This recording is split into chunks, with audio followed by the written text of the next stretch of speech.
What's going on, ladies and gentlemen? Welcome to another edition of the Midnight Matinee with your boy, the worst damn gamer ever. It is a pleasure to be doing this series. We're going down the chapters of the MCU. If you don't know what that is by this point in time, then this is definitely the place for you to be, because we're going to fill you in. Hope you enjoy this ride. Today we got a couple guests with us. I got my boy Sir Sturdy, who's going to be along for this whole thing going, and then we got the Canadian version of the Iron Man, Kyle, the angry Canadian. What's good, fellas? What's good? How's everybody doing? Don't forget to unmute your mics, fellas. Doing pretty good. What's up? Welcome. I appreciate you both being here. Oh, hell, I appreciate the invite. Glad to be here again. I mean, ladies and gentlemen, look at these guys. If you're not catching the visuals, you need to. If you listen to it as audio, go back and watch the video, because we got them dressed up. Yes. Told you guys I'm going to be in costume. I know I messed up last episode. But hell, I fixed it. I'm back. Last two episodes, I'll give you Agent Carter and I'll give you Captain Marvel. But I'm back. Nice. Kyle's got his whole background set up and just in the mood for us here today. So thank you so much for that, Kyle. I appreciate the no problem, man. But that's the thing, though. Like, you got my horror side and you got my comic side, so it just kind of like intersects, right? Oh, dude, so figure I had a few more Iron Man pieces since he's my homeboy, and dress the part as well, and have a good time with it. Appreciate that. So, gentlemen, this is the third movie in the MCU. This is the fourth one, because I forgot we're doing this one pre-recorded. So, this is what happens with streamer life. But yeah, this is the fourth installment of the MCU. The first one is Iron Man 1. We have that coming up that we're going to do live. If you're ready, go catch that, because that's going to be out already by the time this one's out. So, yeah. MCU, Iron Man 2. Who wants to lead this off? Who wants to tell me how they feeling after watching this one? I guess I'll go ahead, Kyle. Go ahead. No, you know what? You're the new guy, Kyle. I should have been polite. You go ahead. Of this episode, we know Kyle from... Yeah, be more Canadian. Would you, Sturdy? We got guests. I can't help. I'm not Canadian. He is. Trust me, Canadians aren't that nice. Well, we know you. We have this persona about us that just isn't true. But my initial thoughts on it, like I've seen this movie at least like 300 times, if not more. I used to be like either this one or Iron Man would be my go-to bed like show / movie, and like 99% of the time I just have my eyes closed, rewatching everything like in my head as the sound plays. I know a lot of people, especially when this one came out, a lot of people hated it. They weren't fans of it. A couple of issues with it here and there, either character or story wise. I didn't give a shit. I have always loved this film. If anything, is probably within my top 3, if not my top 5 of the MCU movies. And yeah, it's up there. Probably just because of the character. Because like I related to that character, the character of Tony Stark so much that it's grown on me over the years. That's awesome. Sturdy. What's good with your take on this so far? Your initials. Now, have you seen this before? Yes, I've seen this one a few times. I've seen that. So Iron Man 1 through 3, I've seen each of those before. I've seen those a few times actually. 1, 2, and 3. I said right. Well, 1, 2, and 3, 1 through 4, 1 through 3. Anyway, again, love it. Fucking love it. I was rewatching this again earlier today, right? I love the cockiness of Tony Stark. The brash, because I feel like he's the most honest, and I don't want to say superhero because he's human. He's the most honest hero. Why do I say that? Because I feel like if any of us had that power, we'd probably have the same cocky ass, especially if you're a billionaire and then you're doing this shit, you're going to have that same cocky, brash attitude. Not necessarily mean, because he's not a mean guy. No. He can be an asshole, but he's not like a mean, spiteful person like the typical billionaires are, like the real billionaires are. Right. He's a good person. He's a caring person, and he becomes more personal throughout this film, which is dope. But I just love that the cockiness always stays there, the cockiness, and then it becomes like cockiness with heart. You know what I mean? Mm-hmm. Like cocky, like brash, but he's like, I'm not just doing this to be cocky and tough. I am, but I'm also doing this because I really believe in it, and But it's it's also cool. probably from like a lifetime of like he knows that anything that he does, he knows he's right about it because it's like he's a super genius, right? He understands how these things work more than most people do. So it's just like he's got that ability to just like say I'll make this happen, and he can make it happen. He knows that he can. He's got the intelligence, the ego, like everything's there. He's got the refunds, resources, the funding, like everything's there, right? Yep. I say everything except for like, which he does end up growing, as you see, of course, which we'll describe more again throughout these films. But even in this one, you kind of see it. He becomes more. I know it's I guess personable, but with his love interest, to where he like opens up a little bit more about him, just like how he is. He's not just this cocky bravado guy, and that's pretty cool. That's pretty cool. You kind of see him open up just as a person more, Yeah, a little bit it's more and definitely more. a fine line between the arrogance, confidence, narcissist, know-it-all type deal, and having him like build up and develop more of a humanity side, more of a sense of connection with Yes, humanity. exactly. Because in the first movie, and if, like I said, you want to watch that review, go check that out. It'll be dropping this weekend as of now. But yeah, either way, go check that out. But we start off with him, in the middle of the Middle East, in the middle of the war that time, even though he's in a goddamn Hummer in a caravan, he still has that just I'm the shit, like arrogance and attitude, and Yeah, he he gets his definitely money and where does. his money comes from with his family and all that shit. Yes, it's of legal means, but that doesn't mean it's of the best intention of its means, especially in the greater scope of humanity as a whole. And he kind of comes to fruition and realize that, hey, some of the shit they've been doing has consequences, and now those consequences show its face to him. So that's where you get the Iron Man persona and character from, and he builds the suits, right? So Hmm. it's definitely cool to see that development, and it just keeps going as these MCU movies evolve and come out. So that's one of the best aspects to me of his character is that even though he's been a certain way for so long, he still has the ability to see that and change it to a certain extent. Even though in some of the other movies you'll see his choices aren't always aligned with just that aspect of that new developed sense that he has of his humanity, but also still trying to make the best work with the melds between the businessman and the greater good aspect and the financials and the decision making. Because it's hard to make certain decisions because, yes, they weigh on the side of, compassion and humanity versus profit and business sense. You know what I mean? Making a good decision Hmm. for the business. But he's always conflicted and he will always be until whenever his demise is. Caesar. But that's what makes his character development so great throughout 10, 15 years. Like it's just like with each and every movie, even if he's only in it for Spider-Man Homecoming, Mm-hmm. he's in there for like what, maybe a grand total of like 10 minutes. Mm-hmm. But even then, you can see that his character is developing in that small amount of time as well. Like yes, he's starting to care for this kid. Like he understands like this kid's special. Like I was, like I can take him under my wing and so on and so forth, and he develops from there. But he, in that role, he basically becomes like the father figure that he thought he would never be because of the way that his dad treated him when he was younger, yada yada. Yep. So it's amazing, and I don't know if it's the writing or if it's Robert Downey Jr. himself who's like, hey, listen, this is what I want to make Tony Stark go to next. Whoever's doing it, they're friggin' geniuses. It's a Agreed. lot to do with these writers and these directors, you know what I mean? Because they and me and Sturdy discussed this on some of the other ones.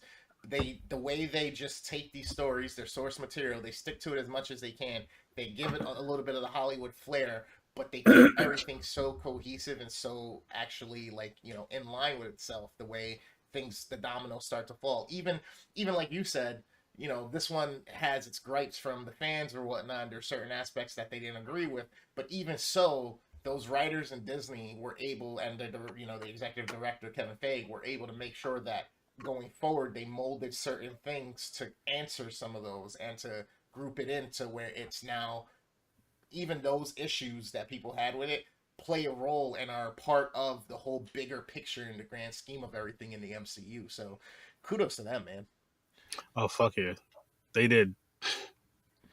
It Fucking seems like they can do no wrong now, and I don't want to say this and get too ahead of myself, and then we end up seeing a shitty movie. But I don't see it being very likely. I really don't see it being very likely, just because of the success they've been doing with everything else. For one, in the recent years, within the past 15, 20 years, yep. Yep. and they just I don't know. And you know what's funny / weird about it to me is, yes, Chris, I'm doing it again. DC, right? Started out good. Batman Returns. Yep. And then just dropped the ball after that. They were like, you know what? Let's just go in a completely different, terrible, horrible, awful direction. And not change that. Later on down the road, what we're going to do, we're going to make more Batman and Superman movies. We're going to make this Justice League movie. And then we're going to make another Batman movie that has nothing to do with this Justice League. It's like, come on. Wake up. A lot of that has to do with the time frame in the era, right? And who's in control, right? You got these execs running businesses, so they take the properties, they have people run with it and do things. You know, they allow Tim Burton to do a great job that he could. They could have developed that more. But then again, you have, you know, bottom lines to worry about. You got other movies you're filming, you know. So basically, like, the brainwave or the mentality and the pathway before was a lot of just how do we get as rich as we can with merchandising and all this stuff and create. Just luckily they had the sense to cast certain good actors and, you know, work with them and let them do what they do best to make the properties what they were. But then it becomes after the fact, you did your job, get out the way, don't worry about it. Where this now, other people have taken over. You know, people have rise to the ranks, people of our generation that now understand a bigger scope of things in the creative mindset and are like, you know what, why haven't any of these industries, you know, any of the industry allowed anybody to create something that's so involved and so diverse and so expansive as well? And because they were always worried about the fail, where we can make an immediate buck and keep our funds going, grow, you know, and keep our bonuses and continue our lifestyles while doing all this other stuff and trying to meet the masses of audiences that are moviegoers. Now it's like we got generational shit to worry about. You also got to think about, though, it's not like the first thing to become such like a massive empire. Star Wars, for example, I know it's a little bit more of a small scale until Disney bought them. They continued with everything. But the Star Trek, for example, how many freaking different shows do they have? Like, that's, again, it's the same type of fan base that they have for like the comic books and things like that. And now that, like you said, like the new generation is able to, like, you know, say, hey, you know what? I grew up with this stuff. We're able to make it into something that the next generation can enjoy. And that's exactly what they did. And then Disney bought them out and they made it even like 10 times better. So, yeah, like they knew where it was going, and Disney buy DC and get them some good writers. DC just needs to let Kevin Feige and some of these other writers that they have on the Marvel Universe just do the job right for them. I'm sure there's some type of a no-compete clause in their contracts or something like that, but at the same time, I mean, they got to find somebody with these people, you know, that are along the same lines of thought process and, you know, ingenuity and just creativeness that Marvel found. Because, I mean, shit happens for a reason, but at the same time, stop not letting people do what they're meant to do and what they're good at. Stop trying to have your hand on things so much and so hard. Like, I understand you're writing the checks, but at the end of the day, if these people's visions are going to bring you even bigger checks, you need to get out of the way, unassume some of that control, and let them do what they're meant to do. Yeah, but also on that note, though, like DC, like Batman's always been like their number one selling franchise. Didn't matter, like you can remake a new one, you can, you know, do it in video games, do sequels, whatever it is, cartoons. They're going to be successful regardless. Like there's some Batman stuff out there that is like super popular that I haven't even seen yet. Like it's a character, basically the DC version of Iron Man, essentially, right? Like you got the rich guy. He's not actually a superhero, but he's able to use his wealth to help others and things of that nature. So people can somewhat relate to that. Be like, you know what? If I was a rich guy or a rich girl or whatever it was, like I'd be able to do this. I'd be able to like pay for the training and so on and so forth and all this cool equipment. But then when it comes to Superman, people, you know, yes, it's cool to see, but people get bored of it very quickly. That's true. And then like after, because it's always like Batman, and then when they try Superman, Superman fails, they start freaking out and they go, okay, well, let's restart, let's do another Batman. It's like yeah, who cares? If Superman fails, Superman fails. Just do like what Marvel did. Like, yes, there was Hulk movies. Clearly, that's not fucking working. Let's just have him as a character in the other films. He doesn't need his own film. Like, people know what he is. There's nothing different. There's no like the Hulk's the Hulk. He's going to be an angry green guy. That's it. He's you know what it smash some shit, and that's it. You know what it is too, Kyle. What you just mentioned, like with the Hulk and with Superman. Bruce Banner is not bad like in the Avengers, like as a whole, as you were saying. Same with the Hulk, but you can't do like a full movie with just them. And I feel the same with Superman. Clark Kent is boring outside. Nobody cares about him outside of him being Superman. But No, Bruce Wayne's more interesting as a person because he's the rich playboy basically, and he does a lot of shit. You know what I mean? So it's like he like you're interested in the cape, the guy, man behind the mask, and the man in the mask. And I guess you could say the same thing with fucking Tony Stark. That's exactly. Good connection with those two. Like that. I think it was Robot Chicken. Like everybody, all these superheroes are fighting, and then like Bruce Wayne and Iron Man are like money fight. They start like tossing like $100 bills at each other. But I mean, and the crazy thing is, I mean, you could even go to, which I guess you could say Bruce would lean more towards him when it comes to fighting martial arts. Black Panther, T'Challa. Yeah, but he's filthy. But he also has an amazing like background. Like I was gonna say he's and everything, and as Black Panther, like that's also very interesting. Like the same idea as all the more interesting characters. Like you have your superhero life and you have your real life, and if one of them is not interesting, then it's not going to work out for you. Not going to work out exactly.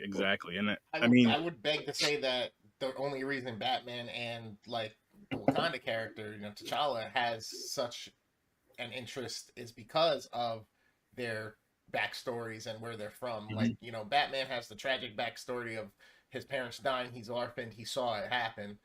He has to battle some demons. T'Challa is like, hey, we're from royal family. We got generations of situations that we've had to overcome and struggle and all this stuff. And we had to basically hide ourselves to make sure that we were untainted by the rest of the world and keep things there. But Tony, he's got, hey, I'm the brat rich boy. I had everything. My parents were there. Boo-hoo. Even though they were there, I hated how they were there, and they weren't there enough for me. Wah, type deal. And it's like, yeah. You know what I mean? Yeah. Which is why I guess you can also argue that he didn't grow up until this point in his life. You know what I mean? Because he realized, shit, my parents were doing right by me. My dad had my interests at heart. He starts to see paper trail or breadcrumb trails that his dad left behind, and understanding the reasons his dad did things and was a certain way. And it's unfortunate that it takes us some time sometimes to actually realize some of this stuff and come to the understanding that, hey, the reasons behind this being done this way is because, listen, you're not everybody. You're not every average child. We are not the average family. We have responsibilities. We have roles to play, and we have power that other people don't. So we need to pay attention to that. We need to make sure we're not squandering it. And that's why his dad did things the way he was, with developing technology and trying to save the world and having things done with S.H.I.E.L.D. and all of that. But then you get the other side of it, that, hey, the only way he was able to do that was by funding it through these weapon industry and all that stuff, which creates destruction, not just life and helping. So it's complicated. So that's why people gravitate towards him on that scope. And then his changes in the way he addresses things, and how once he's Iron Man now, like, listen, I have to be able to do this. I have to be out there. I'm not going to let anybody else take it or control it, because I know what they're going to do with it because of my insight from what we did and how we even came up. I'm not letting that happen again. Exactly. Not like he knows firsthand what his weapons can do to either destroy or aid the world. Yeah. And he knows that he needs to hold on to it, because he doesn't trust anybody else at all. Yep. Like, yes, he's got some trust in Pepper, he's got some trust in Rhodey, but like, it's not, well, clearly he has trust in Rhodey. Just let him fuck off with the suit. So yeah. But like, there's very few people who he would allow to give that type of power to, and which is completely understandable, because I'd be in the same position. Like I don't think that there's anybody that would be like, hey, I got like this unlimited power in my hands that I can do whatever I want with. I want to do nothing but good with it. Yeah. but like, I don't know if I can trust this person because like, what if like, sturdy, like super nice guy and everything, but what if I give him the power and it goes to his head and he just starts doing like, I'm going to take over the world and shit, right? So you always have that fear. Not saying that he would, because I highly doubt that he would do that. Yeah. But it's just that, like, that fear in the back of your head, like, if I do that, this is going to be because of me. I'm the one who caused it, right? Yeah. No, I see what you're saying with that. So there's definitely no way that he would want to get out the suit, especially to the United States, who have had a very shitty track record with war and shit like that. So yeah. The world, you can say that about the whole world, has a very true, yeah. when it comes to war and violence. Like, if I give you this much more power, you're just gonna fuck more shit up. I don't think you need this. Right. He knows the only one of the only other entities that can beat him at his game is the full government. He can put in contingencies and have things and fail safes in place so that if they took his technology, they can't use it. But once they backwards engineer and start building it themselves, he has no control over that. He has no way in. Now he has to do things illegal or whatnot if he wants to shut them down. So it's like, no, this is mine. I invented it. I created it. I worked on it. I did it all. You didn't fund this. This had nothing to do with anybody else other than my need to survive and then me realizing that I can use this for the good. And I am. So where's the problem? Yeah, exactly. I love it. So you have to. So off the topic of him or Tony Stark, like realizing like, hey, I can do good with this stuff, so he started to do that. Gives the company over to Pepper, one of the only people that he trusts, and just like, hey, I'm going to make you CEO. I got stuff to deal with. Like, this is it's yes, I understand. It seems that I'm being selfish, but like this is important to me. This is what matters to me now. You take care of the company. You keep the funds running. Everything will be fine there. And then 10, 20 minutes later, we find out like, oh shit, something's wrong with him. He's dying. The fucking, why can't I think of the name? The arc reactor. Arc reactor. Thank you. Yeah. The arc reactor is keeping him alive, but it's also killing him. It's poisoning him. Yep. So it's just like, oh, well, now he's got another thing to deal with. And why is he acting like an idiot? A lot of the times he's racing in the Formula One car. He's having his party. He's doing all sorts of nonsense, and it's like, well, yeah, the guy's dying, so that's why he's acting like an idiot, which is understandable because most people would do that. Be like, what, it's my last night on Earth. I'm gonna go party. Yeah. Yeah, I mean, it's a tough situation to be in, to have this responsibility, understand it, and then have a problem that can take you out, and you're running out of time. He can probably figure out and solve it, but he's been trying to. It's not like he hasn't, but he's hitting his head on a wall every time he does. So now it becomes a situation of, how do I make sure that what I'm doing continues in one way or another?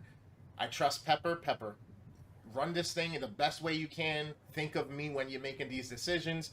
And then Rhodey, you already got my shit. You know my thing. Let's make sure that this doesn't end up in the wrong hands. Like, and that's where that comes from. And I sympathize with the guy. I wish, like that he didn't even have to be put in that position. But at the same time, that's also another thing that comes into play in his character development and him learning about himself and him realizing there's more, there's bigger pictures, and there's, other people around. He can't do this stuff on his own. He needs to rely on other people at times. Yep. Yeah, exactly. Yeah. Which is another thing too, like when Rhodey stole the suit after their fight together and he flew to the military base, he had the common sense to be like, what, I'm taking the arc reactor out because this is the gold tier. Anybody can make a suit. Like, this is what powers it. This is what gets the technology to work as well as it does. Yeah. And Buddy's like, is that the battery? And he's like, let's mind your business. Like, you don't need to know what this is. Like, the only thing that we're here for is to get Buddy to hook up some guns to it. The technology will do the rest. Yeah. That racing Monaco, super dope scene. Gotta give them praise on that. Oh yeah. Fucking Ivan comes out with those electrical fucking whips and shit. You know what I mean? That was dope. I wrote a lot of the imagery was super sick on this, and that's a point we keep making in these movies, right? Like this is what crazy budget does for you. It gets the best talent in the world to be able to help you make your vision reality. Oh hell yeah, yes, exactly. So, I have a question for you, Kyle, and I have a question for both of you after this. So in this movie, I forgot who said it, I want to say it was the guy John, but he said something, something, something. This isn't Canada. We don't leave our doors unlocked. Kyle, lock your doors, please. Oh, my doors are always locked, dude. Okay. So he was. I'm sure we had this conversation previously, but I used to live in a fairly shitty neighborhood. So somebody came onto my deck on what was it, Father's Day, and stole a chair that I bought for my wife on Mother's Day. So yeah, that wasn't very nice. Damn, stole a fucking chair of all things to steal. One of those fucking gravity chairs too, man. I was very unhappy with what. Yeah, they're amazing. I love the party scene. Sorry, number 2. Thinking about. Oh yeah, number 2. How bad did Terrence Howard fuck up? Because I know man. The first one, I guess he wanted more money or something. Wanted a lot more money. Understandable.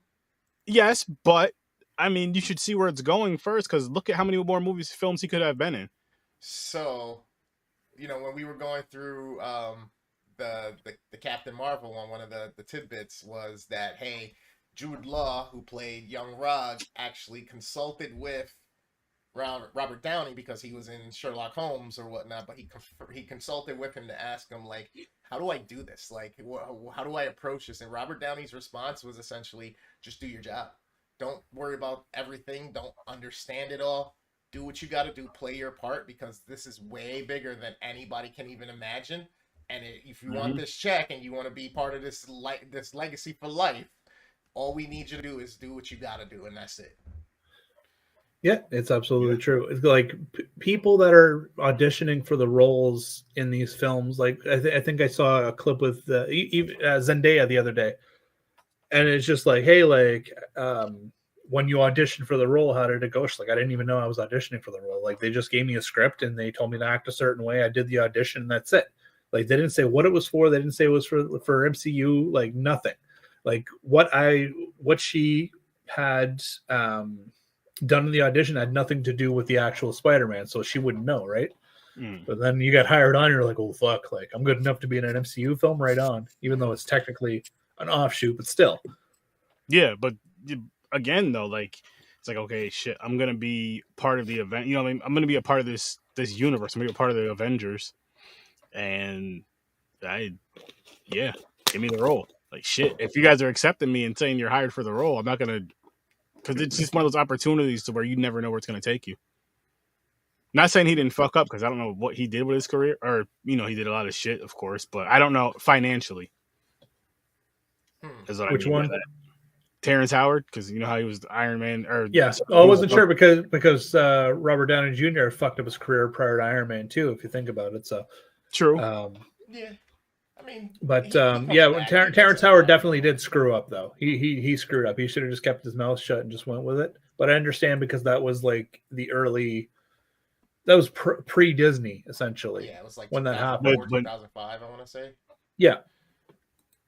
Supposedly he was hard to work with. Supposedly they had to reshoot a lot of his shots, and him and John Favreau just did not get along, apparently. So his reasoning for leaving was, my contract wasn't honored. John Favreau was like, he was hard to work with. Like, I'm not for nothing. I'm going to believe John Favreau, because that's more of an honest answer than, oh, my contract just wasn't honored. No, you were a shitbag to work with. I didn't want you back on my set. Bye. Yeah, and then there's other times like it was him saying like, oh, well, Robert Downey Jr. is getting more money than me, and like, well, yeah, he's the star of the show. He's the lead. He's the main actor. You know what I mean? You're gonna have fucking 10 minutes per movie, 15 minutes per movie. It's not like. But honestly, like as soon as that introduction of like the new roadie, when Don Cheadle walks in, they're just like, yes, I'm here. Like, just get over it. Let's go. And he's just like, oh, okay. Like, they're kind of like making light of the situation by like, this is Rhodey. This is the new Rhodey. Shut up and just go with it. I'm not mad. I'm not mad at it either, though. He's a fucking phenomenal. He's a really good actor. Oh, he's amazing. He's amazing. Like everything he's been in, like is been amazing. And like he's got a show coming out soon too. The Iron Wars or whatever the hell it is. Is it really? Yeah. Something like that. It's a different name. I can't remember what it is, but it's one of the Disney shows, and he's supposed to be in that. So I'm looking forward to it. Nice.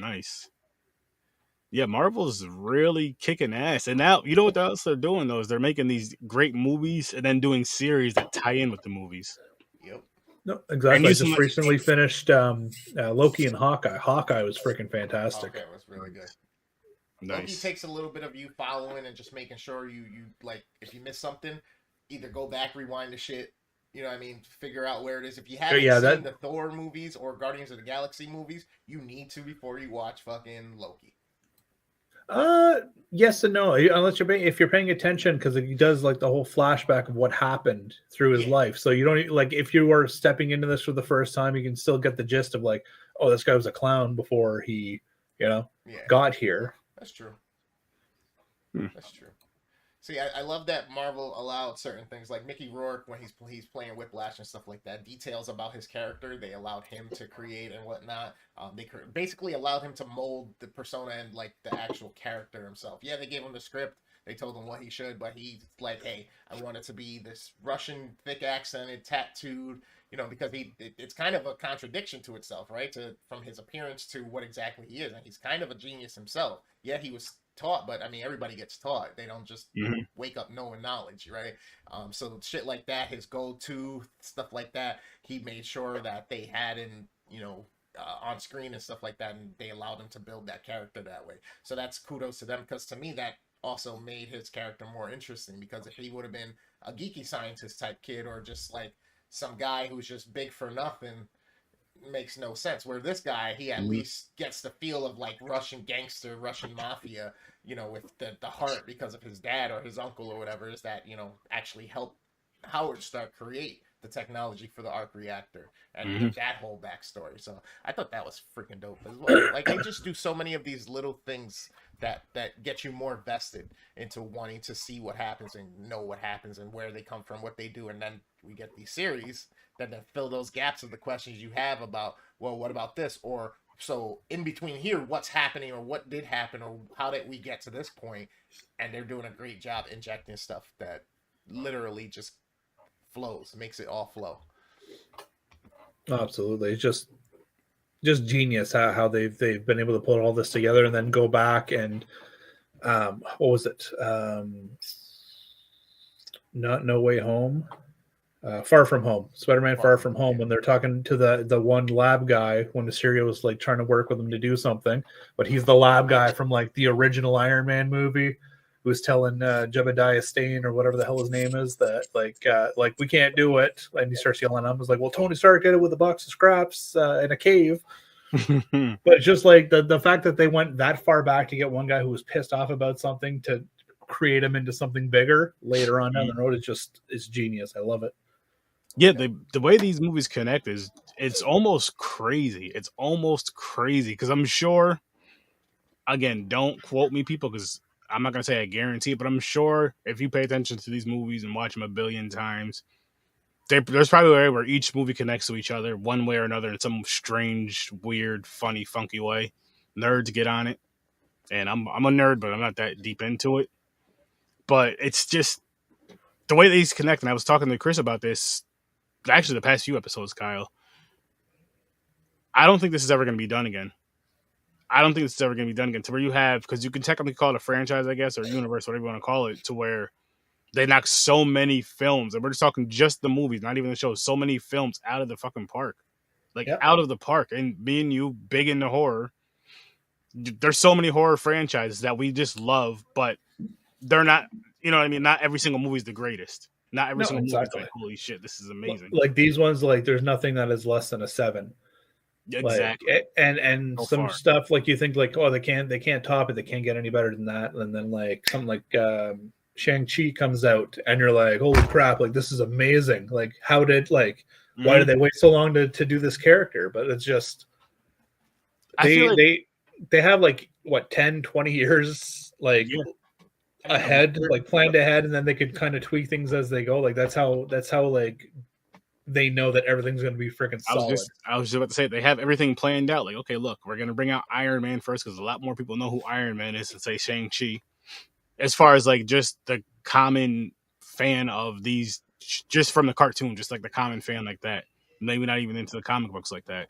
So like, let's bring out Iron Man and then bring out the rest and all that other good stuff. And they're doing it right. They're doing it absolutely right. Yeah, I And mean, these things all started out as like a hey, let's see what happens. I mean, the first Iron Man was the first one. We had the Hulks and all that stuff, and they didn't do that great. And Iron Man was like the last ditch for like, all right, let's see if we can get this going again and like get the money coming and let's start building this because we have this idea we want. I mean, they already have the source material that's so expansive anyway. It's not like they gotta pull and create new stuff. Like, it's really not. Like, yes, you have to change things around circumstances of interactions at times to make it fit within a 2 or 3 hour film. But Marvel in general, Marvel Comics and Stan Lee and what was it, Arvid or whatever, they did such a great job setting the foundation for this and making this legacy what it is for 30 years prior to these movies even coming out. That's like, bro, you can't fuck this up. Like, you can't fuck this up. Even though we proved with DC that you can, but you can't fuck this up. Like, yeah, but like I said earlier, like it's just they panic. Like if something doesn't do well or as well as they had hoped for Marvel, they just go, okay, that's fine. We will move on, and then we're gonna connect something else. So you have to go back and be like, oh yeah, like this is what this was from, like Thor: The Dark World.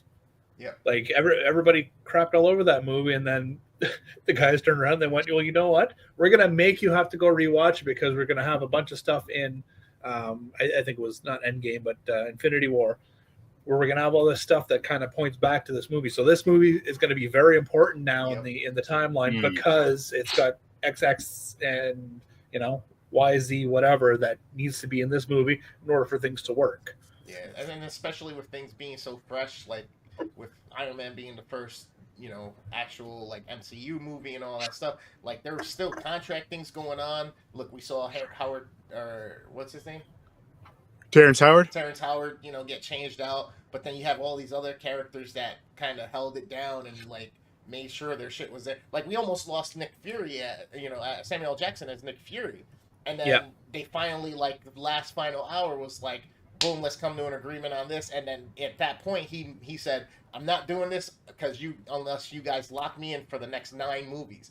They locked him in for the next 9 movies, and then now we're looking at 27, 30, and another 20 movies scheduled. So, I mean, that's what it takes, and then it also takes like Kevin Feige and John Navarro to actually be strong in the pushback and the things with the studios and stuff, because some of these movies, they were literally intervening so much that they were trying to rewrite scenes and shit in the scripts as they're filming it, and it got to the point that's like, you need to stop, back the fuck up, because we're doing this, we got this, and it's going. And then they started finally creating enough revenue that now it's like, all right, we don't need to choke them out as much. Now they're we can't bother them. These people know what they're doing. They're like, and which I've always found funny too, because it was years and years ago. Kevin Smith had a stand up about not a stand up, but like a Q&A, and he was talking about how they wanted him to write, I think it was a Superman movie, and he went to the guys and he's like, well, why don't you get one of the guys who writes the comic books to do it? Well, that's not how things work.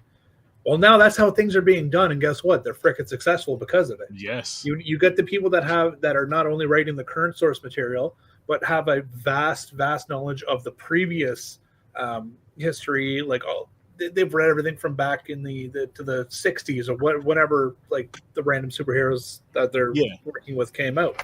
Like, they know everything that there is to know about these characters, all the characters that are associated with them, and so on and so forth. These are the people that you want to be like, hey, do you want to write my movie for me, and you want it to make sense, and you want the fans to enjoy it? Like, this is what we need. Yeah, no problem. Boom, done.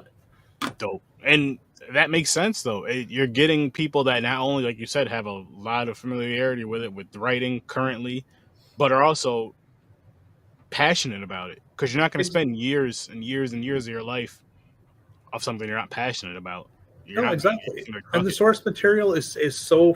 There's so much of it that, yes, Marvel can easily plan 20 years into the future with whatever the hell they want to do, because they have the source material for it.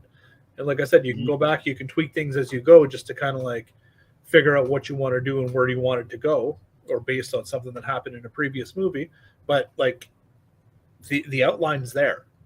Like Definitely. 99.9% of the world is not going to know what the hell that outline is until it happens or until it's announced and things like that. But like everything is so secretive and so planned out, and like it's perfection. If there's anything that's perfection these days in the movie and the series, probably this. And I understand that there's a lot of old directors and shit like that that are unhappy with how well that those movies are doing. But guess what? It's the nerds are here to stay. Definitely going nowhere. I mean, come on, if you're gonna pay this much attention to detail, I mean, they do stupid little shit like when who turns out to be Black Widow, what's her name? Like Scarlett Johansson. Scarlett Johansson. You know, she gets introduced in this movie as well. She comes in as an assistant to Pepper, right?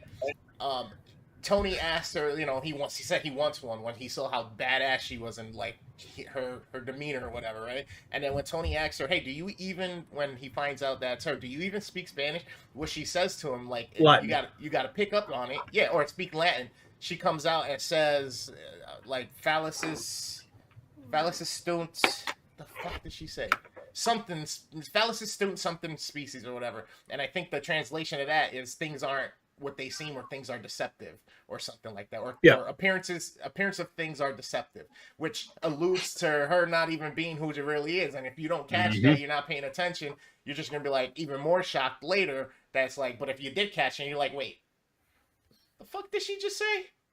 She's got too many skills going on over here. You start to wonder and ponder a little bit, and then it's like, good thing she was part of the good team. You know what I mean? She's an agent of S.H.I.E.L.D. or whatnot. Yeah. There's just so many things that kick up from this movie. I mean, the imagery and stuff like that of them portraying, because I don't know if you noticed or not, but Iron Man 1, you got, you know, crude technology, essentially, him building things in a cave. His bombs are just booms, right? They're bombs that we know and we use, but there isn't too much of the whole, like, how crazy some of the technology can be. Like, now we come to this movie, there's holograms, there's the things going on at the World's Fair, which was super dope. Now he's carrying his Iron Man suit in a suitcase. He references it to be the football, like he's the president of the United States with nuclear codes and shit, you know what I mean? Like, and that plays off his arrogance as well, but at the same time, it's like, yo, nuclear deterrent right here, like, let me get that, like, pass me the ball. That's one thing that I always really liked about this movie was, like, the stow and go Iron Man suit. Like, clearly you can't fly with it, but otherwise it has, like, the rest of the capabilities for, like, a quick, like, hey, we need to do something here. Yeah.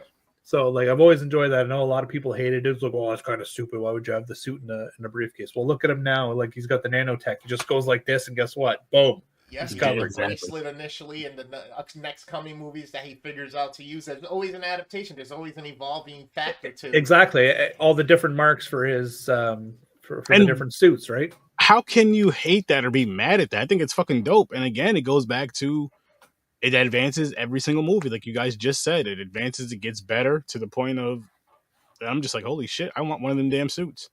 I want to be able to just fly somewhere. You know how much money I would have saved when I went to go visit Henry in Colorado? If I just had one of these damn suits and just flew out there by myself. Oh yeah, exactly. No issues. Just... I wouldn't even have to fucking have him. I mean, if I had that kind of suit, though, I'd have some bread, which means I wouldn't even have to bring on, like, I wouldn't have to carry clothes or nothing. I'd be like, fuck, I'll just buy new clothes when I get there, and then anything that I buy when I come back, I'll just fly it back with my suit, or you know, I'll get it back home. I'll ship it. But yeah, the suit. I love the suit. I think that's one of my favorite things about the Marvel universe is his suit and Black Panther's suit. Just how dope they are, how different they are, but how dope they are. How the technology is just so advanced that it's able to. But it suits them though, like for absolutely. For Black Panther, it suits him because he could fight. Yeah, so he don't need to fly and all that stuff. It just gives him extra, more power and shit. But he can fight. Tony Stark can't fight. He's not the best. Eventually, he gets better at it. He does get better at it, but in the beginning, he can't fight. He just has a suit that can shoot. No, exactly. But and there's a prime example of that when he's fighting War Machine or Rhodey, just because he wasn't War Machine at the time yet. But when they're fighting each other, like Rhodey's got all the moves and things like that, you can tell. like he's obviously a trained, military expert, and Iron Man's just like, oh, I'm gonna punch him in the knee, I'm gonna do this, I'm gonna do that, just to try to like take advantage of the situation, right? Mm-hmm. Get Oh yeah, he upstairs, definitely got better, and then he No. just intelligent. Uh-oh. No. No. He Sorry said about that. no. You're good. There's Got just your so back, many Carl. different things that they lay way to. Like he's starting to create that arc reactor again and stuff like that. And you see the vibranium shield or something that looks like it from Iron or from Captain America saying in the back, and that's Yep. kind of the premise for the material that he uses to make it and help power it or at least shield it or whatnot. And then like you throw in what was the other thing? To me, one of the other things I love about Iron Man himself or Tony Stark is that it's kind of a constant reminder that, listen, just because you're one person, and I got to reflect back to this every so often myself. It's like, just because you're one person doesn't mean you can't do it. Doesn't mean that you can't do anything that you're thinking or like, oh, I don't have enough money, I don't have that. That's okay. You can still find a way. Because if this one guy can do rebuilding a vehicle, making a machine to help save the world, work on a reactor for power source, do all this stuff, and yeah, he has the team of his company behind him to, then take his shit and make it mass or whatever, or produce it at the same time. It's still coming from him. It's all happening from him. He's finding the time to do all this stuff. So there's tons of opportunity within your own life that sometimes, especially this day and age, I think we get lost in, scrolling, and we get lost in Netflix, and we get lost in just kind of wasteful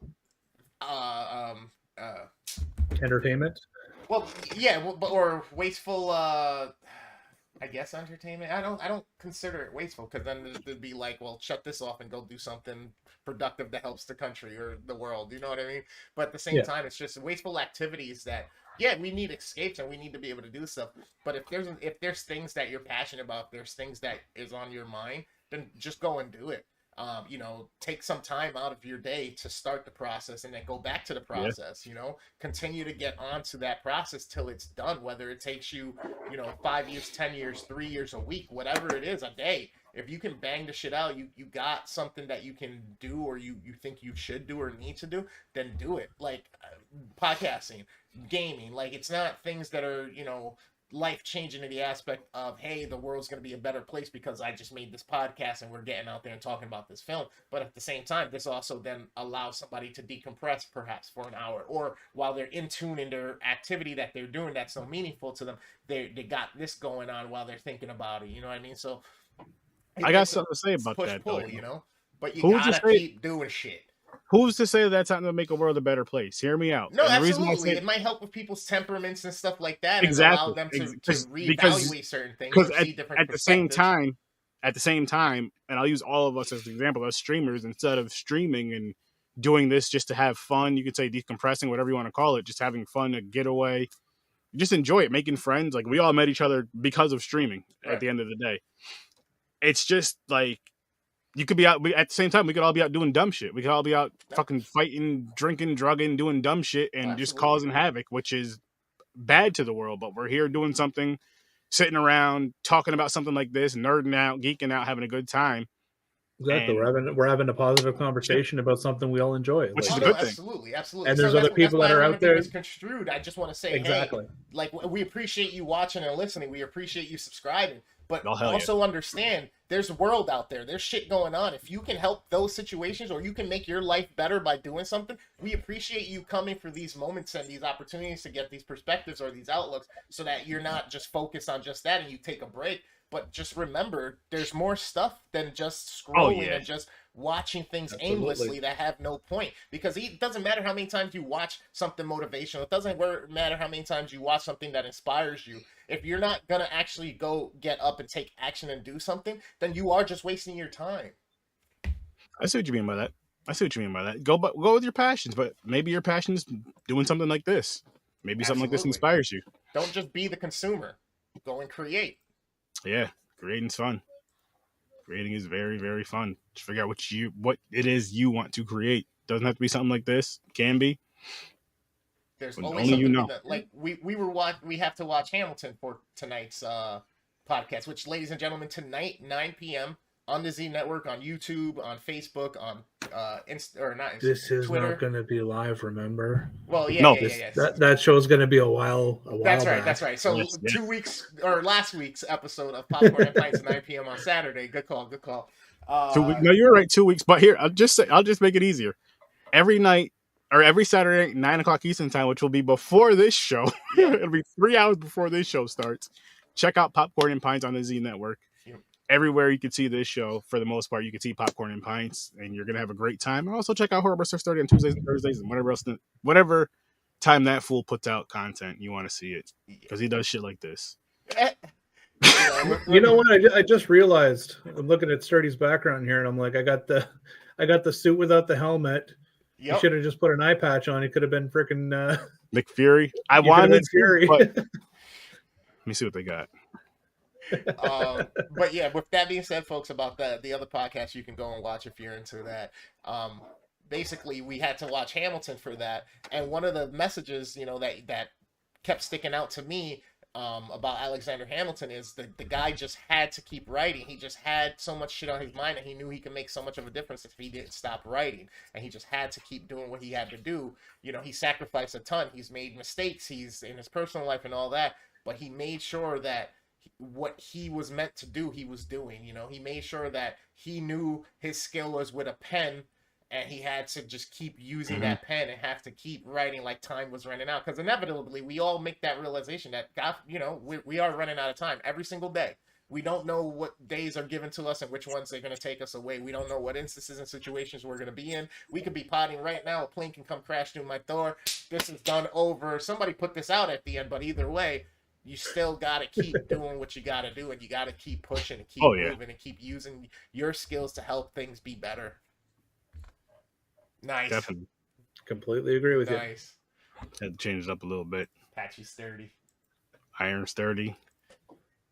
And Fury. So that kicks back to this whole thing is that, Tony Stark is a great reminder of that as well for the modern time and the modern age that, hey, just because you are one man does not mean you cannot do more than everybody or anybody else who's around you, or who you see doing nothing or kicking back or enjoying their either their simple life or their complicated life or whatever.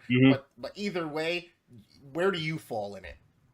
No, I get that though. I get that because it could be just as simple as, like you said, everybody around you is doing nothing. Just you doing one or two things is doing something. Exactly. As long as they're making some sort of effort and you're not hurting anybody or anything like that, go for it. Like, Mm-hmm. Like you said, it's as simple as, we're doing a show right now. If somebody who happens to be a giant MCU fan comes across it, like, they've 3, 4, 5 weeks from now, they get to binge all these episodes and sit there and hear positive feedback about something that they also love. And it's not like going on Facebook where it's everyone going like, oh, F this, F that. Like, and I was gonna say, on top of that too, like with that is, and the thing I love about podcasts, like I'll just speak because this is a movie podcast and that's what we do across the board for the most part. What I love about that is you have different opinions and different variations, different conversations per show, not just per episode. Yes, per episode, but I just mean per podcast in general. Like the ones on this network, the ones on other networks, and all that other stuff, and all the other independent or back pod, whatever you want to call, every other single podcast out there, movie podcast. I'm talking. Like I like how you can go to somebody can do this exact same review, and the conversation will be completely different. And I think that's so amazing. And I love how you give that variety and just variations of it. It's like a bag of Skittles. Beautiful. Seriously. I love Skittles. Seriously. They're pretty delicious. So getting back to this whole thing, you got the scene behind you where Tony Stark's hungover. He's at a donut shop. Nick Fury comes in and basically saves his life. He buys him more time to allow him to be able to figure out, what the situation is with the arc reactor killing him in his chest. He realizes then. Well, not only that, he's telling him like, "Hey, listen, like I'm telling you, there is a way to fix this. You just need to figure it out." And then he even gives him the tools that he needs for it, right? Yep. Yeah, he does. Then he realizes that his dad, his legacy, which is him, which is Tony, also left behind some things for him, and he understood that he was limited by his time and the technology available to him just because he had a thought that he couldn't exactly finish.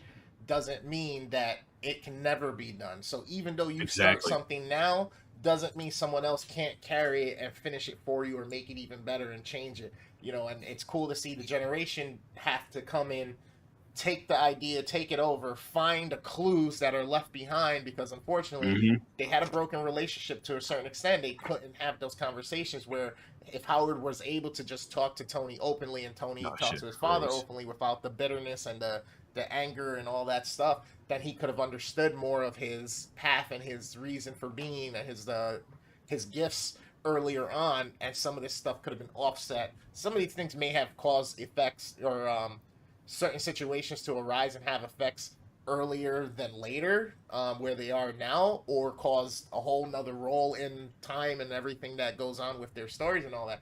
But then to see, hey, his dad made the World's Fair event, he made all this stuff, he left that there, and then all of a sudden when he breaks it down using his new current technology, the model and everything, he realizes that it was the basic premise behind and how to make his arc reactor actually work without hmm having the damaging effects or having Yeah. the issues the shortcomings that it did have.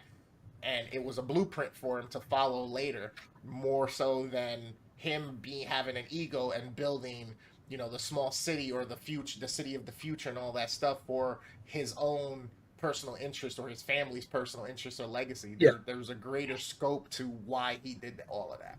But that's the thing too, though. Like the dad also had the same issues that Tony has. Like he knows he's got this power in his hands, and he just doesn't know who to trust with it. And he's like, the only one that I know who can. It's not completed yet. Like we need the technology to advance in order to be able to complete this. But the only person that may be able to do this, that I may be able to trust, would be my son. But he's acting like an idiot right now because he's just out partying and doing whatever. I'm gonna hide this. Well, I guess at that age he wasn't, because he was still a kid. He was in the friggin' videos. Yeah. But like he hid it inside the board, which was sitting behind him in the videos, which he used, which are sitting in Pepper's office, which he realized like, hey, let's take this back and figure this all out. Well, like the dad knew that his son was going to be something one day, planted the seeds that he needed for him to find what he needed to find, and then kind of went from there. And that's it. That's all. It's, Tony was staring at that tabletop, that diorama for years in his office. Yep. Years, you know what I mean? And it obviously there'd be no way for you to know that, hey, this is a blueprint for something, you know, unless there was a card underneath it or something in line, or if there was a video left behind, which basically finally he had enough, I guess, there was enough of a moment for him to shut the fuck up, watch those videos of his dad, and then connect some dots quickly and realize, damn, hold on, let me check this thing out real quick. You know, it's like, what could he have left me? I've been through everything. What else could he have left me that? And then it's like, huh, what does that look like? And then you look at the shape of it, the roadways that lead to the big globe in the center, you know, down in Flushing Meadow Park and stuff like that. And it's like, holy shit, holy shit. How come I never realized that before? I mean, he's been staring at the full, you know, how many story big arc reactor for years as well. And it's like, it doesn't click until you have those moments of aha, those moments of clarity. And sometimes we gotta go through shit in order to even be to that shit. Sometimes we need to acknowledge some shit in order to allow some shit to be, you know, found or be, you know, come into our brain and help us form a new notion of something, you know? Yeah, He's completely deep. agree. He's deep, man. He's deep. Tony, yeah, I mean, it does get, like I said, you see his growth from movie to movie. Yep. Which I think is an amazing thing too, because Marvel could have just took the easy road and made him the cocky pretty boy throughout the whole thing, just coming in to save the day, or whatever the case may be, through the whole thing. Just had cool explosions and shit, but they were like, you know what? We want this to go. We want this to last. We want this to make an impact on. Like, this is history right here. This is history in the making with this stuff. We want this to make that kind of an impact to where no one else is going to be able to do this. And if they do, it's going to be hundreds and hundreds and hundreds of years from now to where they can do something this successful. Bro, I don't think it's going to be Justin Hammer so much. Yeah. What's that? I hated the Justin Hammer character so much. Oh, I thought he was freaking hilarious, man. Just because that's Sam Rockwell. Well, I understand like the hate for the character like itself. But like, had it been anybody but Sam Rockwell, it would not have been as memorable as it was. his fucking dance onto the stage there. It's just like, oh man. god, like I'm embarrassed for you, dude. Like I I get like being in that position where you're always second. You know what I mean? I get Yep. it, and it's annoying, but I just did not like the way he brought him across, the way he parted. Like just I didn't. And then when he starts interacting with Ivan, Whiplash, it's like, bro, like the dude wants his bird. You brought him any bird, Mhm. like not for nothing. You may be the most rich, second richest or second most powerful private person there is. Have you seen this guy? Like he don't give a fuck. Like if he wants to, he will kill you and your one bodyguard and walk Mhm. out of here with everything. Well, that's essentially what he did. He had everything pre-programmed. He's like, yeah, go ahead, bring him to the expo. Like I'll deal with it after, the time when the time comes. And sure enough, But did it's like that everything, bird. freaking overtook Rhodey's suit. Like he overtook the Iron Man software, which goes to show you like How intelligent he was. exactly, yeah. For an actor who actually did not know how to use a computer prior to that, it's pretty funny.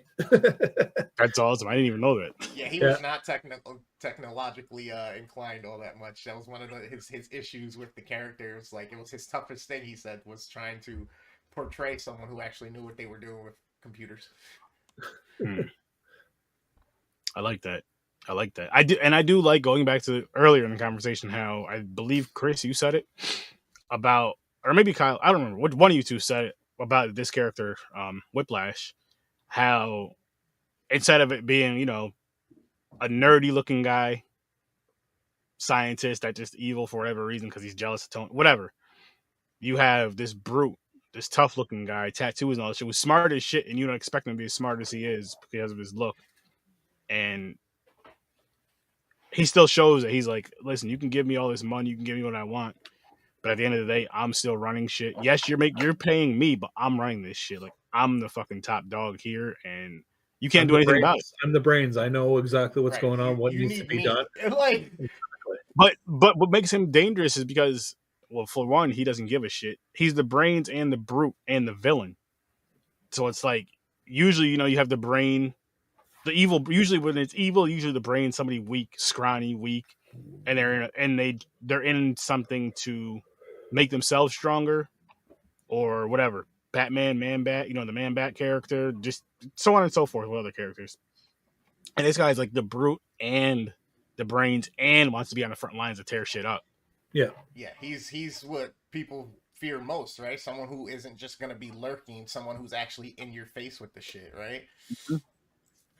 And then this kind of plays into the whole story of the 10 rings and all that stuff, that comes up in the next Iron Man movie in the Mandarin, and then it shows up again later on in Shang-Chi. So again, super expansive, super fucking entailed, and super just I love how it just branches, and they just they just do such a great job. Such a great job.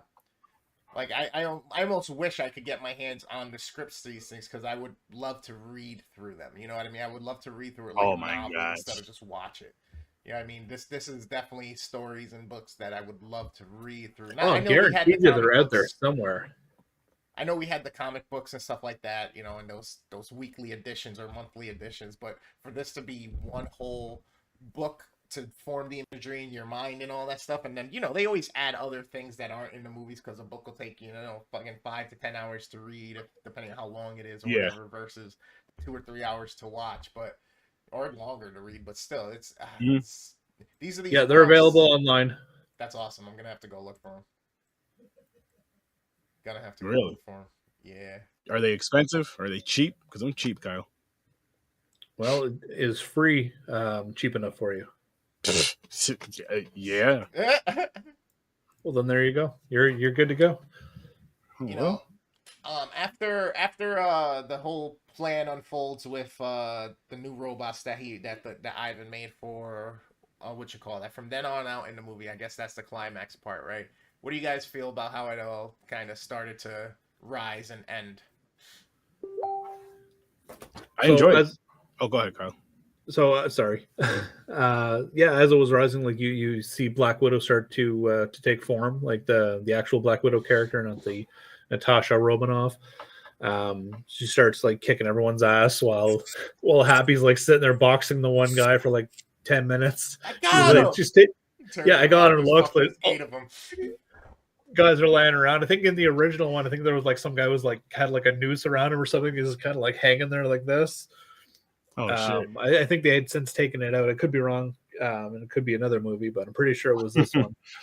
But yeah, she just like you can tell immediately. Okay, she's a badass. She's not just a spy. She's a badass. Oh wait, I guess the computer technology thing. She's able to reboot the War Machine suit like without really knowing what the hell's going on. She just got there, figured it out immediately. Like that character development was very very fast, but it was worthwhile for it because you get to see that kick-ass scene. Yeah. And then moving forward, everything's just action packed up until the end, basically. Yeah, you're right. You're right. And I enjoy it because you get this, you get a little action in the beginning here and there. Then you get like the build up for the story. Then you get like the big action sequence you want. And then it kind of calms down and goes back, with the rest of the story. And then it's another freaking great film by Marvel. And it's like, again, can they do no wrong now? Did they finally do they have like the key? Do they have like that magic ticket right now? Where some, people who are connected with this film, there's just certain directors, producers, but there's a certain team. There's certain teams in every era, you can probably say, that just get a bunch of hits, and now it's like their turn, but they're just really, really, really doing it. Like, again, I know I keep saying it, but I'm glad that this is in our lifetime. Like, I'm glad it's not something that happened, say, 30 years ago, 40 years ago, when your kids are not even born yet and it already had happened. And I'm glad it happened during, like, our lifetime where you're old enough to understand it and kind of just enjoy it. Don't get me wrong. Would it have been cool if it came out when we were, like, kids or teens? Hell yeah, of course. But in your adult life still, it's like, you know what? I can go buy a movie ticket if I want to and go see it, or I can rent it when it comes out. Whatever the case may be, I can go see it when I want to. Exactly. We have the ability to watch any of them. Just get the Disney app now, and it's like everything's there. But it's just I'm just like, wow, like it's almost unbelievable. Like, and even watching it, it's still unbelievable how many of these films are so well done. And absolutely, like this is stuff we grew up with when we were kids. Like the I don't know if you guys read comic books when you were younger, but like I read them when I was able to get them. Very few and far between from where I used to live. But once in a while they'd show up at the store, you'd pick one up. But like that, between that and the like all the Saturday morning cartoons, X-Men, Spider-Man, all that stuff, like that's where. And then the video games, because there was a nice surge of video games on like Super Nintendo with Sega with different superheroes. So very true. Everything was there. We just grew up with it, and it just we had the arcade games. We had the Marvel arcade games back in the day, all that kind of stuff. And come to think of it, I don't remember a DC arcade game. That's messed up, DC. You dropped the ball there, because you could have had a classic with the Marvel one with the X-Men characters in there and all that. It was mainly X-Men characters for the most part, but still, it's something. Yeah. It's something. But no, seriously, like it just amazes me that they made so many films, and again, just talking about the movies, and there's so many more still to come, and they just keep getting better and better for the most part. Or even if they're staying the same, and as you said, Kyle, no less than a 7. If this whole freaking universe is a 7 out of 10, that's amazing.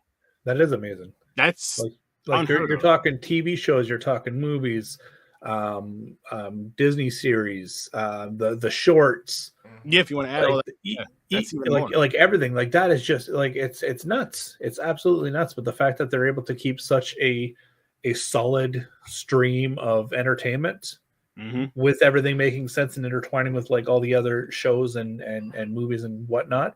Like it's amazing. Like, and maintaining the quality, not sacrifice. Yeah, the quality, absolutely. They don't sacrifice anything for the quality or the content that they're putting into it or whatnot. They're not sacrificing. You're not getting a great visual show or movie with a shitty storyline, where they were trying to do that before and try to meet in the middle. And I think that's where some of the issues came up with like the original Hulk movies and shit like that. Like, you're not getting that anymore. And they know that. They know what they have. They know the plan. They know the the formula that they put in place, and they know that it works. So there's no reason to deviate from that. Only find ways to make it better.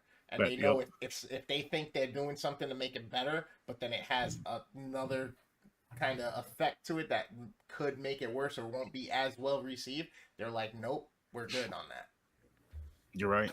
Absolutely. You're right. She's such a badass. She is. Scarlett Johansson. Hell yeah. Oh, absolutely.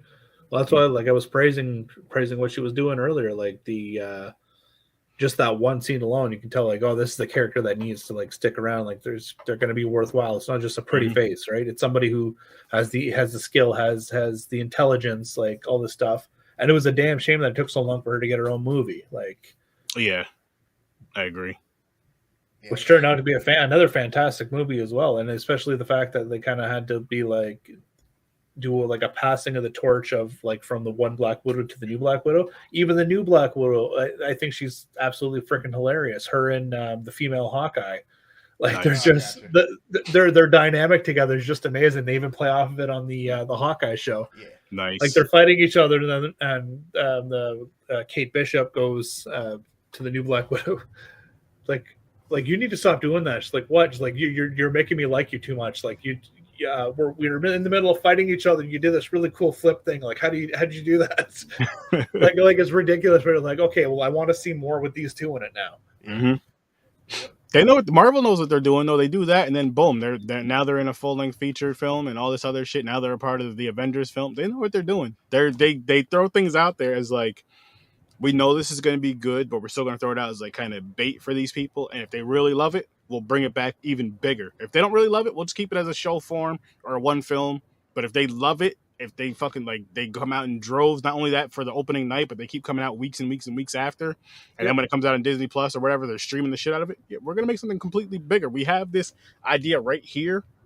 And if we have to do, we'll figure out the tweaks by what these people say and what they watch, figure out the tweaks, and we'll tweak it up and boom. And I'm just exactly. And that goes back to like the whole the 20-year line. Like they know exactly what's going to work and what's not going to work like 5 years before it happens. Like it's just like, yeah, like nobody can see a global pandemic happening, but Marvel's like, okay, we're just going to take a quick break. Like, okay, there's a few movies that we got in the bag here, so we're just going to add them in Disney Plus. Yes, that's stirred some feathers and shit like that, but ruffled some feathers. But yeah, like they dealt with that. Everything's good now with them and Scarlett Johansson. Not that it really matters because the character's freaking dead, but spoilers. But it's just the fact that they were able to, like, even with that giant thing, continue to work with their properties and all that, release a bunch of TV shows, continue to work with Sony so they can release Spider-Man, which is like one of the biggest grossing movies in the world again, like, or ever. Like, it's absolutely insane. Like they have a contingency plan for anything and everything, it seems. Yeah. I'm glad you brought up the whole Spider-Man thing. In one of the other episodes, I said something about that and them owning it. Sorry, correction. Sony does own the Spider-Man property at the current moment, which is why Marvel had to assist and consult, not film it, not produce it, and all that stuff. But that goes to speak volumes that they have such a powerful hand at the moment that another entity, as big as Sony is and as big as like Fox was and all that stuff, they had to put their shit to the side because if they wanted to reap some of the benefit and enjoy the perks of making a film that was going to make them so much money like the MCU was doing for Disney and Marvel themselves, that they had to just go, all right, let's do this. Let's work together. Let's make this happen. And not for nothing, now it's also a movie that literally does fall in the timeline of the MCU, even though it's created by a completely outside entity and film studio and just corporate entity or corporate property or corporate. But that's the thing, though. Sony also saw, like, you know what? Like, yes, we had some successful Spider-Man movies originally. The third one didn't do so good, so we tried to reboot it, like, 3-4 years later. Like, those ones didn't do as well as we wanted it to. Okay, well, let's reboot it again. And then they went up to Disney and said, listen, like, we need your help. Clearly something's not working here. So they made a deal, and Yep. Like it was the best thing that they could have ever done, because not only does Spider-Man get back like one of their most popular character, or Spider-Man, not only does Marvel get one of their best characters back to use here and there, but like you can associate both franchises as one, Mm-hmm. or the MCU and Spider-Man as one, and the fact that they also did. Actually, I'm not even going to talk about it. I haven't even watched the damn movie yet, and it's still fairly new. It's not even out of theaters yet, so we're just going to leave that alone. Just in case I'm wrong and spoilers and shit. But like the fact that they can do what they did and that, right? It literally brings like what 25 years worth of movies together. Like it's amazing. I was it's just amazing. Gonna touch on that because then that's the other thing that Marvel did too. They were like, well, fuck it, this stuff is there. It's not like we denounced this or we hated it. Now we got a way to make this in part of our shit. Thank you for doing that, because now we can use that. You know what I mean? So they did. I can't wait. Again, I started watching it, and then I had to leave or whatnot. So it's like one of those things. But is what it is. But once I finally get through the whole movie, eventually we'll be reviewing that one here as well on the Midnight Matinee. Yes, sir. It is going to fall in line. We're going to get through all of these first initial ones that are on Disney Plus, and then we'll be throwing those in the mix, and then on my playlist or whatever, I'll make sure I put it in the place it belongs or whatnot. But just because it's a different property than Disney's and their timeline, even though now, like I said, they finally fucking made it all in the same timeline with this movie. So. Let's put this all together now, guys. Let's tape it all together. Yep. So that's super dope. I can't wait for this. We're coming up on the conclusion here of the movie. We get leading into Tony's better. He found his solution. He's got through. He's dealt with the situation of Rhodey's suit being taken over. These droids are coming, but now he's still fighting Rhodey because of the programming and everything, and Ivan doing all this shit. So he has to essentially try to destroy his own tech, his own suit. Romanoff comes in, Scarlett Johansson, the Black Widow. She's able to get him shut down, takes over, and now he can help him again momentarily to finish this whole shit. They go and find Ivan. They take him in. Hammer goes back to being Hammer, and his... Well, no, they take Hammer in because Hammer is the one who's behind everything. And then Ivan shows up at the what do they call it? The death pool or the death pit or whatever it was. Yes. To try to take them out. And of course, teamwork and crossing the streams. Or the arc streams, if in this case. Crossing the arc streams. Hey. They straight up stole from Ghostbusters there. We're not going to deny it. They definitely did, and I'm fine with it. Hey. If it works, it works. You see, that's another thing the movies do. And I'm not going to sit here and mention them because I don't remember. But like when a movie takes something from another movie, but they do it good, they do it justice. It's like paying homage, and they do it justice. They're like, okay, all right, you know what? That makes me feel good inside because I know where it came from. It sucks when they fuck it up though, and they just do horrible. Like, it's true, but on that note too, though, like Spider-Man, anytime that he like says something to somebody, he's like, "Hey, remember that really old movie?" And then he's, what is it? Empire Strikes Back. And then that's how he takes down Iron Man, or not Iron Man, Ant-Man, or Giant Man, I guess in that case. Just like, I absolutely love that because it's callbacks to old stuff that like a lot of people probably haven't seen, but like people like us have, are just like, oh yeah, or the Infinity War one where they're like, oh yeah, tell who was it? Star-Lord. They're like, Star-Lord, tell him about the dance battle to save the universe. And then Spider-Man comes up and is Footloose? like Footloose? Yeah, exactly like Footloose. Oh shit. And that's all part of their plays on them also being smart enough to try to get people to go back and watch those, because I mean Spider-Man just said something about a movie from the 70s. Guess what? Kids now are going to be like, what was he talking about? It's so cool. Spider-Man knows about it. Let me go find it out. Let me go watch this movie. You know what I mean? Yeah, exactly. And that there is going to get fans. Maybe not every single kid that watches is going to get fans of Footloose. It's going to get kids dressed up as Spider-Man dancing to the music in Footloose and all that, which is dope. I love how movies do that and kind of mix things up with the cultures and with the eras to where, like you just said, like especially with movies like this, where it's like, okay, now what's Footloose? I got to go back. Some kids, I got to go back and check that out.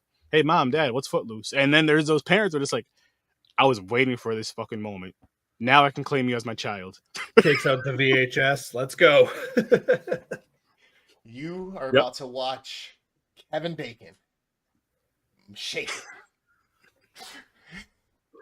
When Kevin Bacon saves the universe. That's it. Holy shit. I fucking loved it. Now I can't remember because I before we got on here I didn't make it to the end again on my recap because like Kyle, I've seen this thing 1,000 times. What's the mid or the end credit scenes on this one on Iron Man 2? I can go right to it right now. Because Marvel, I don't know if Marvel started doing it at this point or not, but they have a mid scene of the credits and they had have an end scene. They had it in the original one, or the original Iron Man credits. The first Iron Man? Yeah, the first one was Nick Fury, right? Yeah. Talking about the Avengers Initiative. Okay, so the Iron Man 2 after credit scene is the Majoranin. I can never fucking pronounce it. Thor's hammer. Oh, Manor. Yep. Milnor. Yes, thank you. Yeah, so it's out in the middle of what is it? In the desert. The desert. Right? Yeah, out in the middle of the desert, New Mexico. And Coulson's out there like, yeah, we got this weird thing that showed up. We can't even move it. It's because he had to do this until it's come to him. But he was no longer worthy. But you won't find that out until the next episode. Until the next movie, yep. Which will be airing 3/19. So get yourselves ready for that one as well. I'll be ready for that too. Just wait till you see what I have in store for you guys then. See, but this is such the cool part too, because now we got this little scene that, thanks for doing that. Got this little scene, right? There's also a shirt that's going to come up. That's also cool. Like, a funny thing happened on the way to Thor's hammer. So we're going to have that as a bonus episode for you, dropping as well, probably midweek. So enjoy that as well, the week of the 15th through the 18th or 19th. So yeah, look out for that, because I'm dropping all of these shorts, the one-shots, as bonus episodes for you guys. All right, guys. We've come to it. We've come to it. We've come to the end of the movie. We've talked about pretty much almost everything that we can, from morality to personal growth, teamwork, and resources and undermining this and all this stuff. So, as we just get done here with Iron Man 2, Kyle, could you lead us off on the ratings here? What do you give Iron Man 2 as a whole, and why? Iron Man 2 as a whole, I'm going to give this thing an 8.5. It would get a 9 if it had better explained the creation of the new element.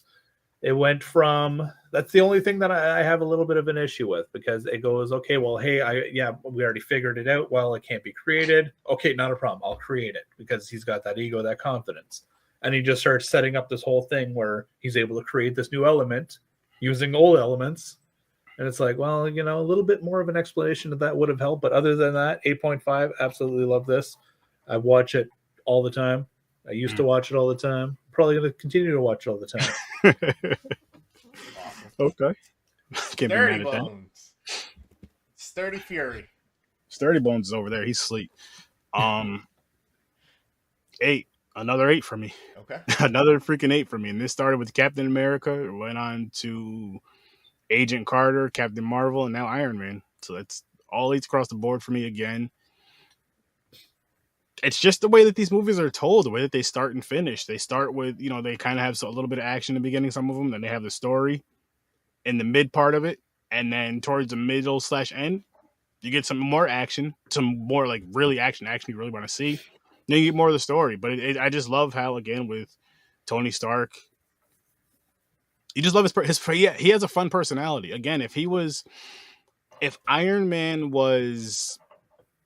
had like, say he was Iron Man, when it was time to fight crime, but then he was like, let's just say Superman. Mm-hmm.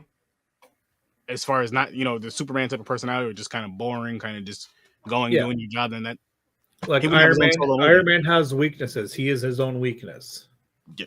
Yes. Like his suit isn't perfect. Like it could break, things like that. But him as a human being, he has flaws that cause him to, need help from other people or to change his ways, like to stop the drinking or like to figure out what's wrong with him to fix the arc reactor, whatever the scenario may be.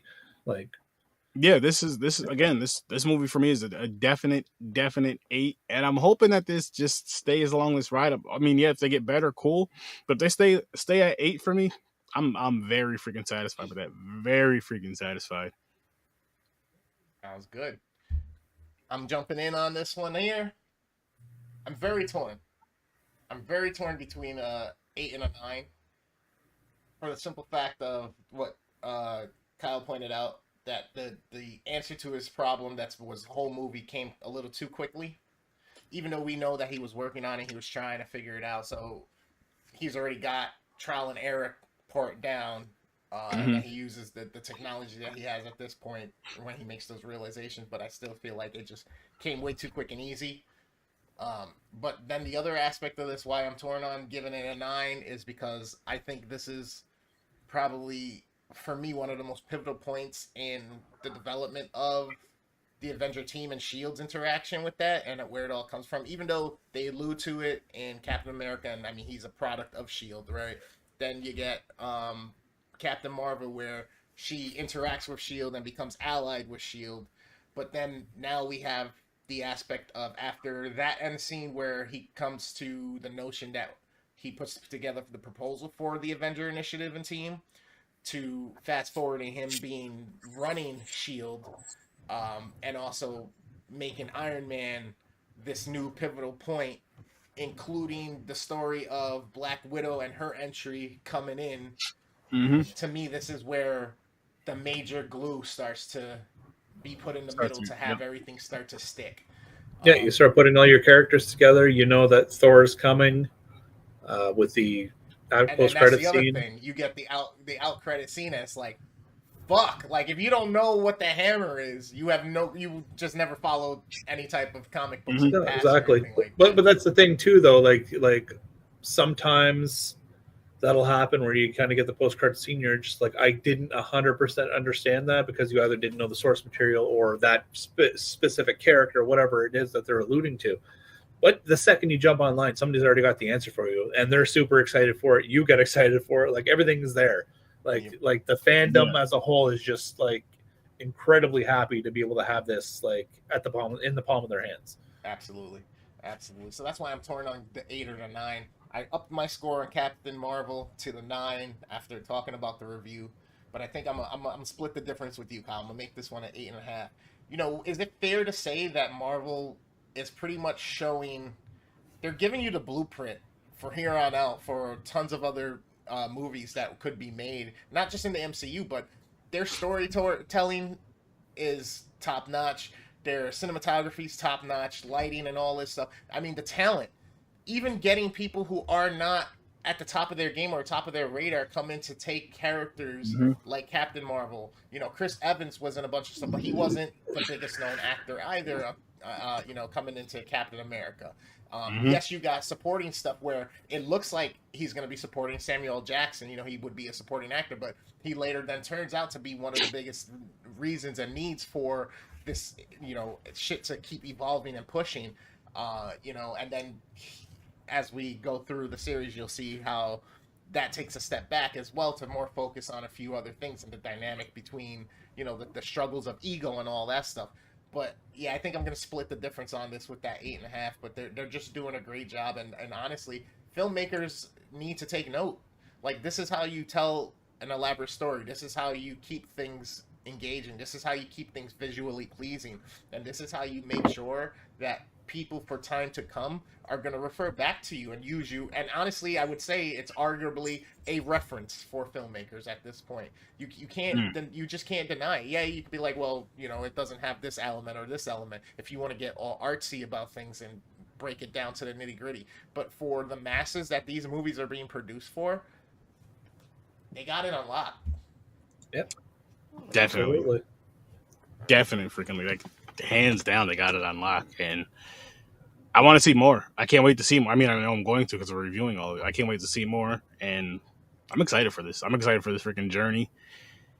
It's something where, yes, you said somebody should use their blueprint, but you have to have, say you have the financial backing and all that, you still have to have people that have the passion, because you can have all the money in the world, but if you don't have the passion to really create something amazing, it's just going to be, DC. You gotta have the fortitude to stick through the Yeah. end, no matter what happens, Yes. what shortcomings there are, what fallouts there are, to keep to the path, to keep to the vision, to keep to your end product that you have, that you want. There's only one way to do that, and it takes the dedication, it takes the discipline, it takes you having the team get back on page with you. And I think they do a great job of making sure, even with despite differences and all of that stuff, like you Yeah. couldn't tell even in Captain Marvel that half these characters didn't enjoy their interactions with each other, or that in the Avengers she played a role that, you know, people had to deal with her and make it work on screen, and they did a great job of that. Fuck the personal bullshit. We got a mission here. Yeah. Exactly. Yeah. I loved it. I loved it. All right, gentlemen. Thank you so much for joining. Ladies and gentlemen, thank you for being the worst damn crew ever. We have Kyle, the Anger Canadian, right below us. Go check him out on So Good at Scary on his Facebook and Instagram. Dope ass position to be in if you are an independent filmmaker or artist. If you have a project you're working on that's 30 minutes or less, or you're involved with, if you want to give us permission to go ahead and do a review on that, you throw it down there. You can catch that on Horror with Sir Sturdy. Sir Sturdy's right here. Mm-hmm. Some camera depth Right here as our resident Fury. You can catch him Tuesdays and Thursdays at 8 p.m. on the Z Network and on his pages on Facebook, on Twitch, on Twitter. Are you on Twitter? Twitter, yes. Twitter, Facebook, Twitch, all that. And You YouTube. just Google it. Yeah, And just there's Google a Horror with Sir website. Sturdy. There's a website coming to you very, very soon. I'm working on. So yeah, just Google. And then once you get the website, everything's gonna be right there. Podcast episodes, audio or visual, all in one spot. Oh, yes. So, ladies and gents, if you want to see the best and worst in reviews of horror movies, that's your spot. Again, it's me, the worst damn gamer, reminding you, in order to be the best, sometimes you got to be the worst. Peace. Adios.